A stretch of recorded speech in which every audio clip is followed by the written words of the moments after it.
Dans cette leçon, nous allons étudier la proportionnalité. Alors tout d'abord, commençons avec des rappels de la classe de 6e. Il y a proportionnalité dans un tableau lorsque l'on passe de la première à la deuxième ligne en multipliant par un même nombre. Et ce nombre est appelé coefficient de proportionnalité du tableau. Prenons un exemple. Lucie relève chez un marchand d'huîtres les tarifs que ce vendeur propose. Pour 1 kg, nous payons 4 euros. Pour 2 kg, 8 euros. Pour 4 kg, 16 euros. Et enfin, pour 6 kg d'huîtres, 24 euros. Pour savoir et justifier si ce tableau est un tableau de proportionnalité ou pas, il faut calculer les quotients suivants.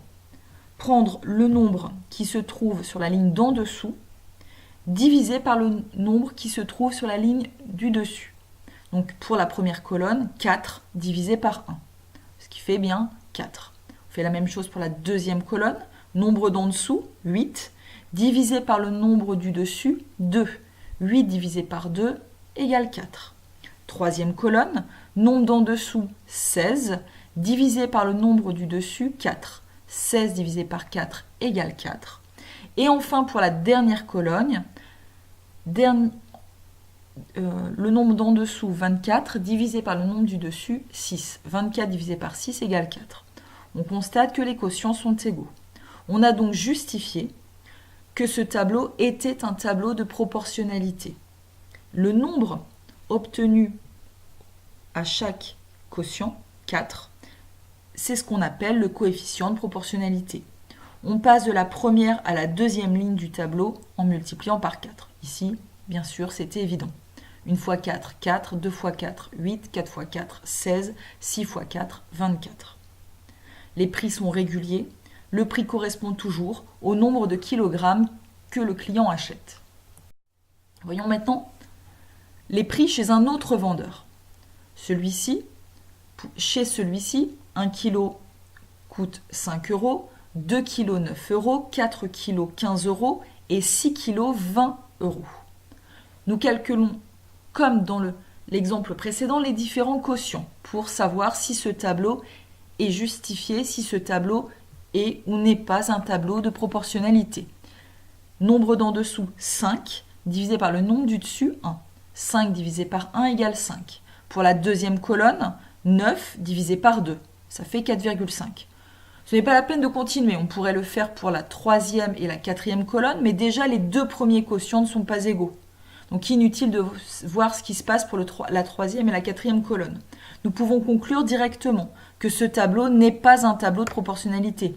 On ne peut pas passer de la première à la deuxième ligne en multipliant par le même nombre. Une nouvelle fois, c'est évident parce que 1 fois 5, ça fait 5. Par contre, 2 fois 5, ça fait 10 et non pas 9. Les prix ici ne sont pas réguliers. Plus le client achète de kilogrammes d'huîtres, moins il paie cher le kilogramme. Ce n'est pas une situation de proportionnalité. Intéressons-nous maintenant à toutes les méthodes qui existent pour remplir un tableau de proportionnalité. De nombreuses méthodes ont déjà été étudiées en classe de 6e. Nous finirons en trouvant et en expliquant une nouvelle méthode. Donc dans tout cet exercice, on considère que le prix de 2 kg de pommes est 2,50 euros et que le prix payé est proportionnel à la masse de pommes achetées.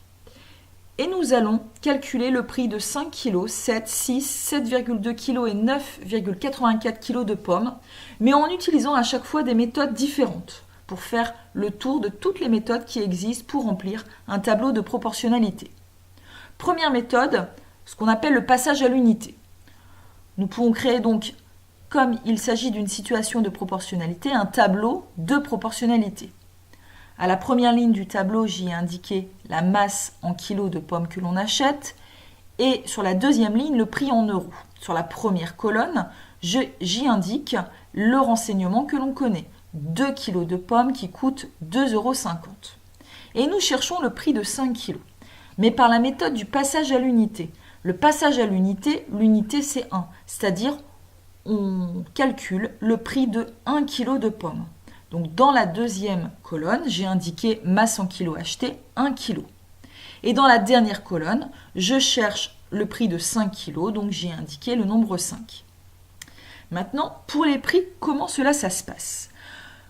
Pour passer de 2 kg à 1 kg, on divise par 2. On en achète 2 fois moins, c'est-à-dire qu'on paye 2 fois moins cher. 2,50 € divisé par 2 est égal à 1,25 €. Puis on cherche le prix de 5 kg, c'est-à-dire 5 fois plus. 1 fois 5 égale 5. Donc je dois multiplier 1,25 € multiplié par 5, ce qui nous donne 6,25 €. Deuxième méthode.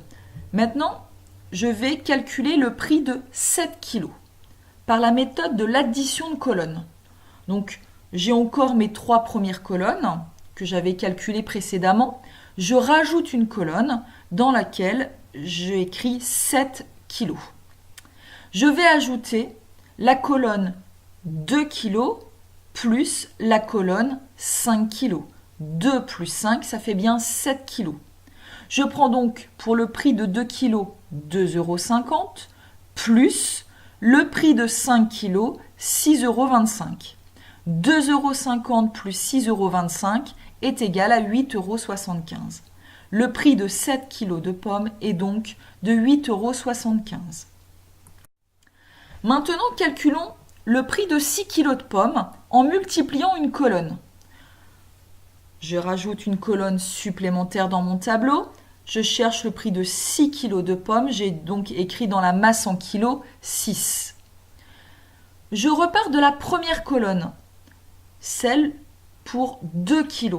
On sait que 2 fois 3 égale 6. Donc je vais multiplier par 3 la première colonne. 2,50 € multiplié par 3, cela nous fait 7,50 €.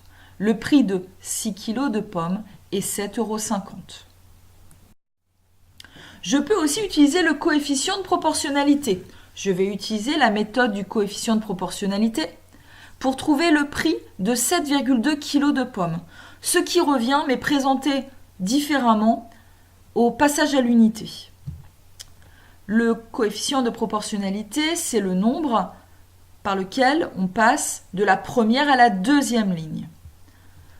Je vous rappelle que pour trouver le coefficient de proportionnalité, on doit faire le nombre du bas divisé par le nombre du haut. 2,50 € divisé par 2, ça fait 1,25 €. Donc on passe de la première à la deuxième ligne en multipliant par 1,25 €. Moi, je cherche le prix de 7,2 kg de pommes. Je fais donc le calcul 7,2 multiplié par 1,25. Nous obtenons 9. Le prix de 7,2 kg de pommes est 9 €. Et enfin, dernière méthode, l'utilisation du produit en croix. Avec cette méthode, je vais chercher le prix de 9,84 kg de pommes. J'ai rajouté une dernière colonne dans mon tableau avec 9,84 sur la masse. Nous avons étudié dans le cours sur les fractions que lorsque deux fractions étaient égales, alors les produits en croix sont égaux. Comme ce tableau est un tableau de proportionnalité, les quotients nombre du haut divisé par nombre du bas sont égaux. Nous avons donc une égalité des produits en croix. Nous allons réaliser l'égalité des produits en croix avec les deux dernières colonnes. Pour trouver le nombre qui nous manque, c'est-à-dire le prix de 9,84 kg de pommes, je multiplie la diagonale 9,84 par 9 et je divise par 7,2. J'obtiens 12,3. Le prix de 9,84 kg de pommes est 12,30 €. Il s'agit de la méthode des produits en croix.